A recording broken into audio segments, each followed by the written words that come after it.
1 kilo चावल देकर के 10 जगह उसका फोटो भेजते थे। नमस्ते ट्रंप के नाम पर वह वाहवाही लूटना चाहते थे कि संख्या जानबूझ के बढ़ा रही है। देखिए, प्रश्न काल को खत्म कर दिया गया, लोकतंत्र की धज्जियां उड़ा दी गई। फसल का जो मूल्य मिलता था उसको ये खत्म कर दिए हैं। किसान उसमें पीछे जाएंगे। जो नौजवान बेरोजगार हैं उन्होंने बेरोजगार राष्ट्रीय दिवस मनाया। यह बहुत शर्म की बात है सरकार के लिए और पॉलिटिकल पार्टियों के लिए भी। और 2022 में हम कांग्रेस पार्टी के नेतृत्व में सरकार बनाने जा रहे हैं कि संघर्ष केवल कांग्रेस कर रही है कि अलका राय जी कहीं भी क्षेत्र के लोगों के साथ जो उनको वोट दिए हैं उनके साथ अन्याय कर रही हैं। वह एक जनप्रतिनिधि के नाम पे धब्बा है। यदि पब्लिक भ्रष्टाचारी लोगों को वोट न दे तो एक स्वच्छ राजनीति का वातावरण बने। यदि मैं भ्रष्टाचार में हूं तो मेरे खिलाफ भी उनको आंदोलन करना चाहिए।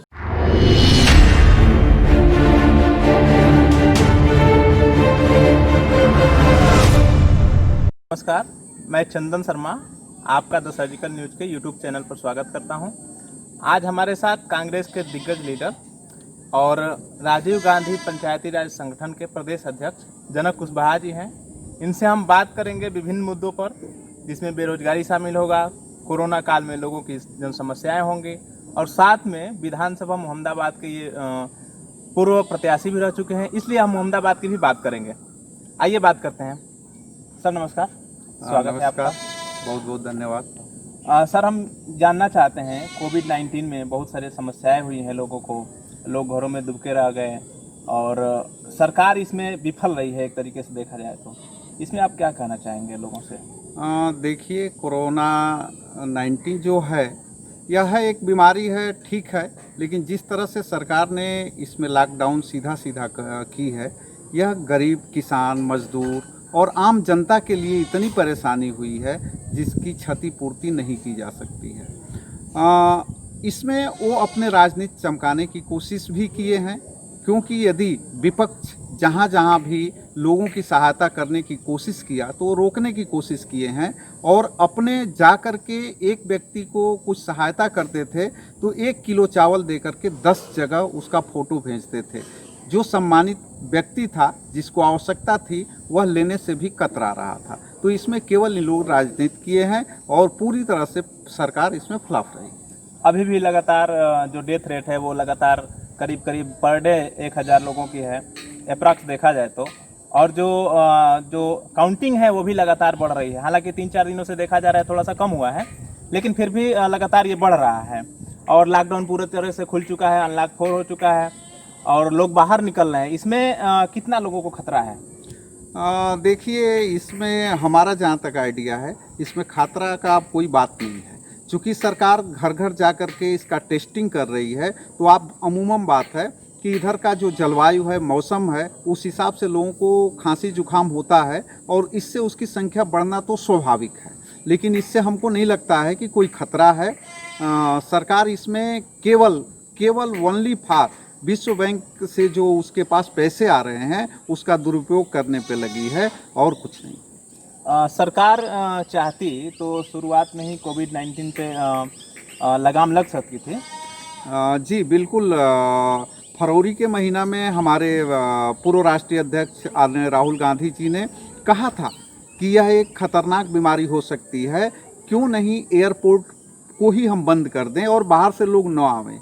लेकिन हमारे प्रधानमंत्री जी ने नमस्ते ट्रंप के नाम पर वह वाहवाही लूटना चाहते थे और अमेरिका से 5000 से अधिक लोगों को बुलाए और देश जो है पूरे कोरोना के चपेट में आ गया। अभी हमने हाल ही में 1-2 मामले ऐसे देखे हैं जिसमें अभी कोरोना पॉजिटिव है, व्यक्ति फिर से चेकअप हो रहा है, थोड़ी देर आधे घंटे में ही चेकअप हो रहा है या किसी प्राइवेट संस्थान में करा रहा है, तो वहाँ वो पॉजिटिव का निगेटिव हो जा रहा है, निगेटिव का पॉजिटिव हो जा रहा है। ये मामलों में थोड़ा सा झोल हो रहा है। देखिए, मैंने पहले ही कहा कि अब कोरोना का कोई डर नहीं है। यहाँ का ऐसा माहौल है कि एंटीबायोटिक शरीर हो जा रही है जिससे कोरोना पॉजिटिव निगेटिव होता है। लेकिन यह सरकार जो है उसको दूसरे ढंग से वेब में लेना चाहती है, क्योंकि सरकार नहीं चाहती है कि कोई मुद्दा उठाए और इस मुद्दा को दबाने के लिए इसकी संख्या जानबूझ के बढ़ा रही है और वह चाहती है कि इस तरह से माहौल बना रहे जिससे कोई सरकार को टारगेट न कर सके। ये पहली बार है। देखिए, प्रश्नकाल को खत्म कर दिया गया, लोकतंत्र की धज्जियां उड़ा दी गई कि आप प्रश्नकाल मत करिए। आप राज्यसभा में जिस तरह से बिल पास हुआ, कृषि बिल या बेरोजगारी बिल, तो किस तरह से बिना ध्वनि मत के, आप समझिए कि ध्वनि मत तब क्रिएट होता है जब कोई एक भी राज्यसभा का सदस्य विरोध न करे। यदि एक भी विरोध करता है तो वोटिंग होता है। लेकिन यह सरकार लोकतंत्र की धज्जियां उड़ाते हुए सीधे सीधे केवल लोकतंत्र को खत्म करके अपना किसी तरह से प्रस्ताव पारित करके गरीब जनता को चूसना चाहती है। एजुकेशन बिल पास हुआ है, लोगों का ये कहना था कि एजुकेशन पॉलिसी जो है वो काफ़ी पुरानी हो चुकी है और उसके बाद एजुकेशन पॉलिसी जो है वो लागू हुई है नहीं। इस पे आप कुछ कहना चाहेंगे? जी, एजुकेशन पॉलिसी में बदलाव होना चाहिए, हम लोग इसके समर्थक हैं। लेकिन जिस तरह से उन्होंने बदलाव किया है, उनको चुनने का, भाषा ही चुनने का उस स्टूडेंट के पास होना चाहिए कि नहीं मैं किस भाषा में पढ़ाई करूं। किसी को थोपना नहीं चाहिए।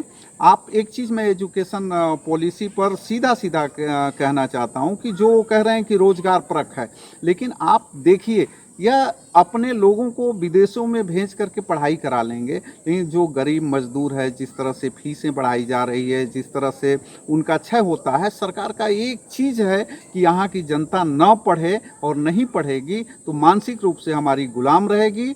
हम 370 पे, राम मंदिर पे उनको बहकाते रहेंगे क्योंकि उनके पास कोई शिक्षा नहीं रहेगी। तो ये शिक्षा नीति यदि गहन अध्ययन करें, पूरा समय नहीं है, नहीं तो गहन अध्ययन पर इसको मैं आपको एक पेपर दूंगा जो हम लोगों ने सॉर्ट आउट किया है। तो यदि गहन अध्ययन करते हैं तो यह शिक्षा नीति गरीब लोगों के लिए बिल्कुल पढ़ाई से रोकने वाला है, इसलिए हम इसका विरोध करते हैं। एक और बिल अभी हाल ही में पास हुआ है, किसानों का अध्यादेश जो आया था, उसके बाद हंगामा हुआ, बहुत सा लोग धरने पे भी बैठे हुए हैं। इस पे क्या मामला है, आप जरा सा हमारे दर्शकों को बताएंगे?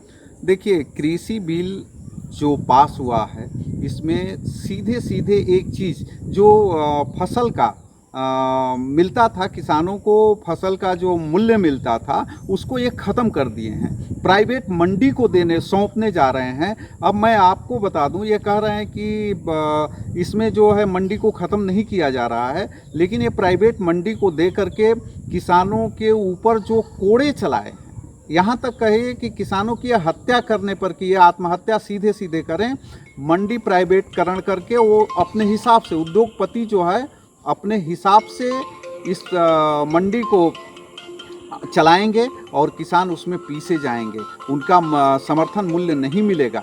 समर्थन मूल्य ये बहुत कांग्रेस ही नहीं, पूरे किसान के लिए बहुत ही एक्टिविटी थी, लेकिन जब ये ख़त्म हो जाएगी तो किसान के पास कुछ नहीं रह जाएगा। दूसरा, कॉन्ट्रैक्ट बेस पर ये चाहते हैं कि किसान खेती करे। अब बताइए, उद्योगपति जो है खेतों को ले लेंगे और कॉन्ट्रैक्ट बेस पर हम बंधुआ मजदूर की तरह काम करेंगे और हमारी जो अस्तित्व है, जिसके लिए हमने इतने दिनों से अंग्रेज़ों से संघर्ष किया, हमने जमींदारी प्रथा खत्म किया, किसानों को खेत दिया, आज फिर उसी पुरानी ढर्रा पर मोदी सरकार आ रही है। इससे गलत देश में कुछ नहीं होता है, वो हमारे अन्नदाता है और हमारे अन्नदाता के ऊपर जब ये केसेस चलती हैं तो बहुत दुख होता है। एक चीज़ और हो सकता है, जो आप बता रहे हैं कि लोग लीज पे ले लेंगे खेत, उसके बाद ये हो सकता है कि जो किसान हैं पारंपरिक खेती करते रहे हैं गांव में, अभी देखा जाए तो हो सकता है कि नई टेक्नोलॉजी या नए टेक्नोलॉजी के साथ में नई उपज होंगी, उससे लोगों की आमदनी भी बढ़ सकती है।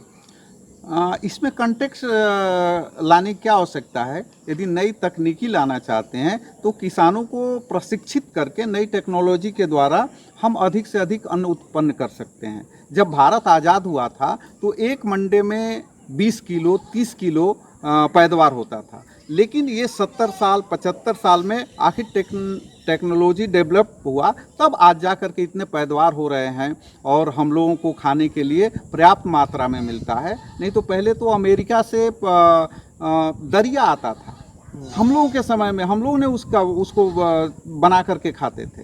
तो ऐसा कुछ नहीं है, ये सरकार केवल उद्योगपतियों के लिए ये सब कर रही है। उसकी ये सोची समझी रणनीति है कि उद्योगपति को किस तरह से हम फायदा पहुंचाएं और यहाँ की जनता को किस तरह से हम रगड़ दें कि वो फिर जो है साहस न कर सके हमारे विरोध बोलने का। एक हाल ही में हमने देखा है रोजगार के लिए युवा सड़क पे उतर गए। हालांकि कोविड-19 के समस्याएं होते हुए भी युवा सड़क पे उतर गए और जो नरेंद्र मोदी जी का जन्मदिवस था उस दिन लोगों ने बेरोजगारी दिवस मनाया है।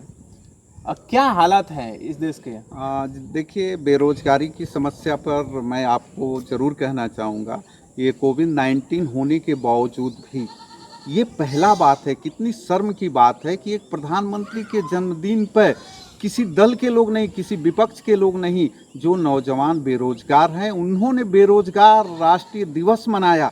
यह बहुत शर्म की बात है सरकार के लिए और पॉलिटिकल पार्टियों के लिए भी कि ये नौजवान, इनको कहीं रोजगार नहीं है और ये भटक रहे हैं और प्रधानमंत्री जी अन्य मुद्दों पर इनको भटकाने की कोशिश कर रहे हैं। मैं तो उन नौजवानों को धन्यवाद देना चाहता हूं कि उन्होंने कोविड-19 होने के बावजूद भी अपनी बात उठाई और हमारे देश के गृह मंत्री जी आदरणीय अमित शाह जी ने सदन में बताते हैं कि ये कांग्रेस की देन है कि बेरोजगारी फैल गई।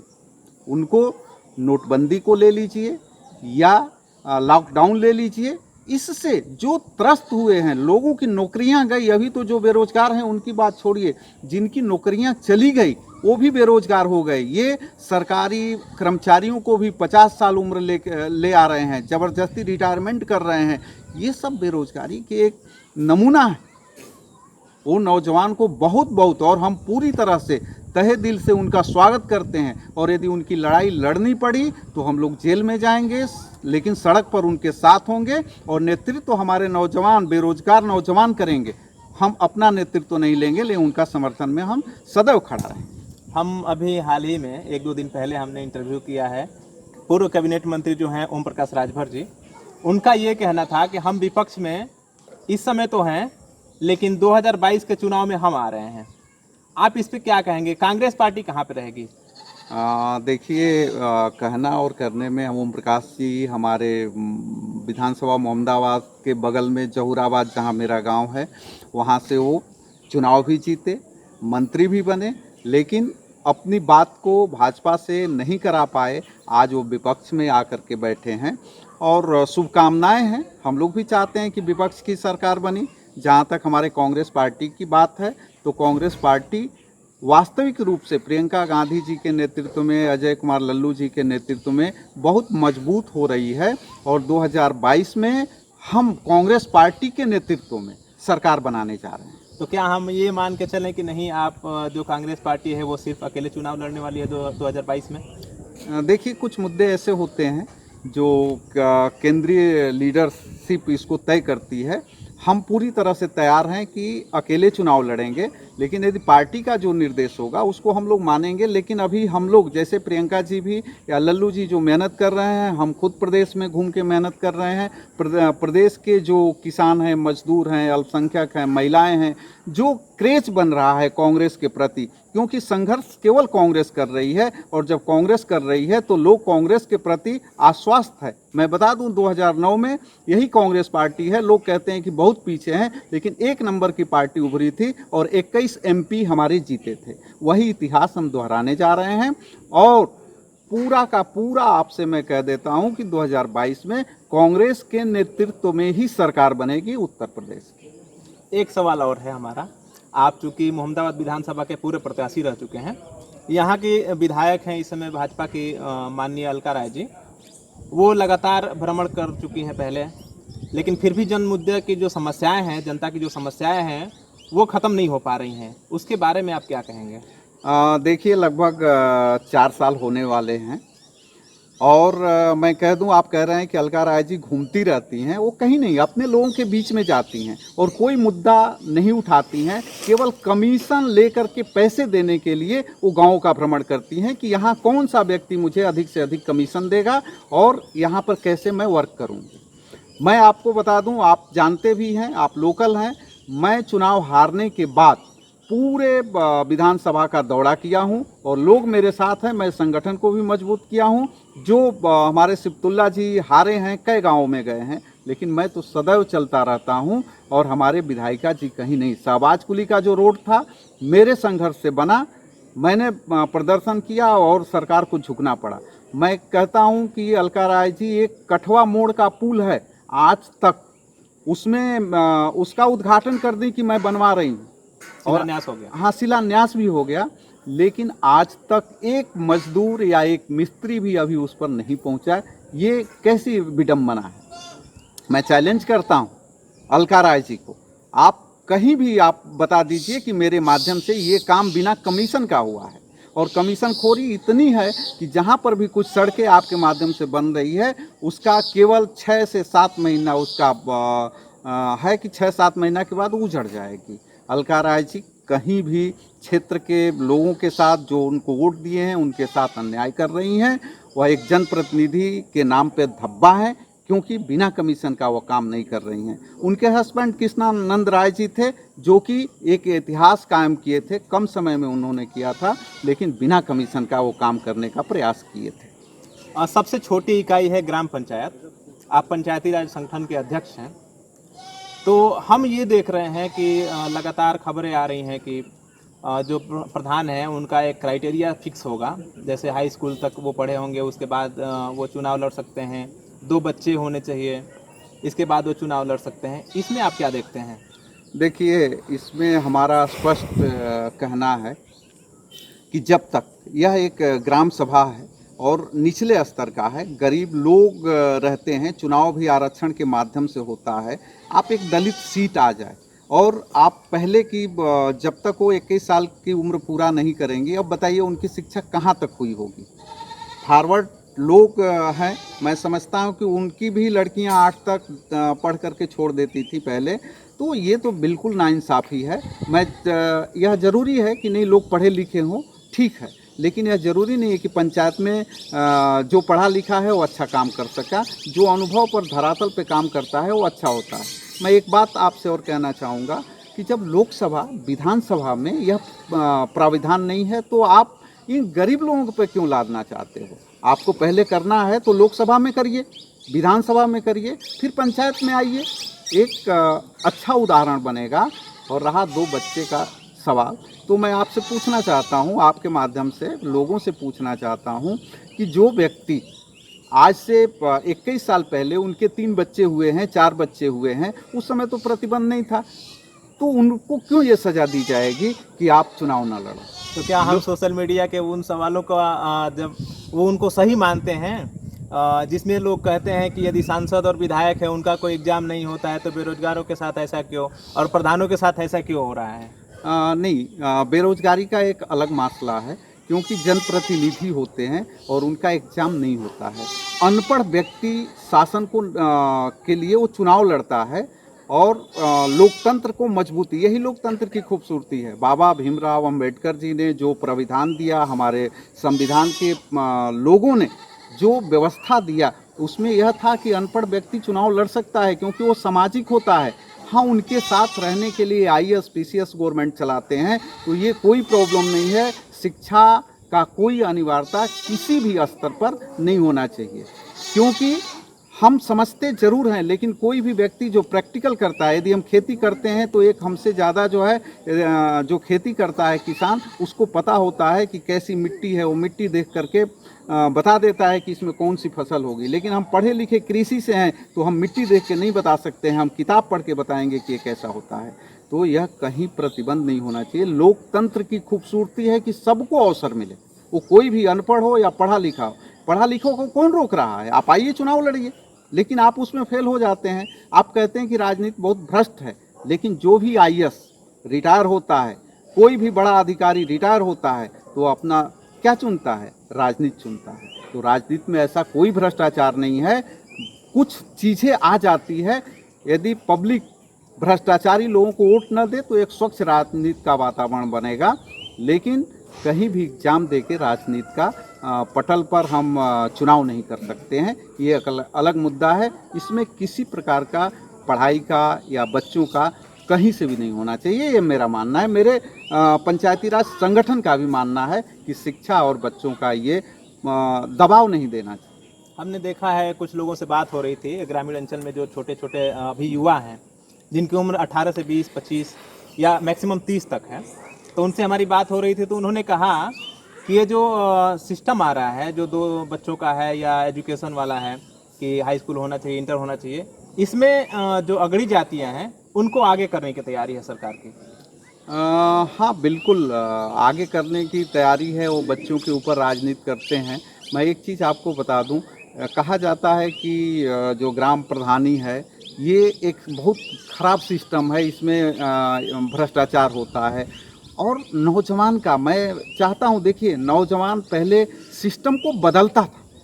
जो नौजवान साथी आते थे 18 से 25 साल के, तो वो लोग जो है इस सिस्टम से जुड़ते नहीं थे, इसके विरोध खड़े होते थे। लेकिन आज एक लड़का 18 साल का होता है तो वो इस सिस्टम में आना चाहता है। वो चाहता है कि मैं प्रधानी का चुनाव लड़ूं, जिला परिषद का चुनाव लड़ूं। तो आजकल का तो एक ट्रेंड बदल गया है, यह लोग सिस्टम में जुड़ के भ्रष्टाचार से जुड़ना चाहते हैं। जबकि वास्तविकता यह है कि अभी नौजवानों को, क्यों कहा जाता है कि जिधर नौजवानी चलती है उधर ही सब कुछ चल देता है, तो उनको इस सिस्टम का पहले विरोध करना चाहिए। लेकिन आज के डेट में हम जो हमारे नौजवान हैं उसी सिस्टम में जुड़ जाते हैं और उस गठजोड़ में बच जाते हैं जहां पर कि वो भ्रष्टाचार की संभावनाएं होती हैं। तो इसलिए जो सरकार की है, सरकार चाहती है कि नौजवान पढ़े नहीं, रोजगार न मांगे, तो उसको सीधे सीधे राजनीति के लिए प्रेरित करती है और वो कहती है कि आप चुनाव लड़ो, चुनाव ही सबसे इम्पोर्टेंट है। लेकिन मेरा मानना है कि अभी नौजवान बच्चों को 5 साल इंतजार करना चाहिए और सिस्टम के खिलाफ उसको आक्रोश आना चाहिए। यह पहली बार हुआ है कि बेरोजगारी पर नौजवान जो है आक्रोश व्यक्त किए हैं और पूरे देश में जिस तरह से उन्होंने प्रधानमंत्री का सीधा जवाब दिया, अलग से थाली बजा करके, ताली बजा करके, दीपक जला करके, और उनके गोबर के केक भी काटे गए। हाँ, गोबर के केक भी काटे, वो प्रधानमंत्री के जी हाँ बेरोजगारी का करके। तो इस तरह के जो है उनको बहुत बहुत धन्यवाद है। लेकिन अभी वो उनको सिस्टम का विरोध करना चाहिए। यदि मैं भ्रष्टाचार में हूँ तो मेरे खिलाफ भी उनको आंदोलन करना चाहिए, तब जा कर के सिस्टम में कुछ सुधार आएगा।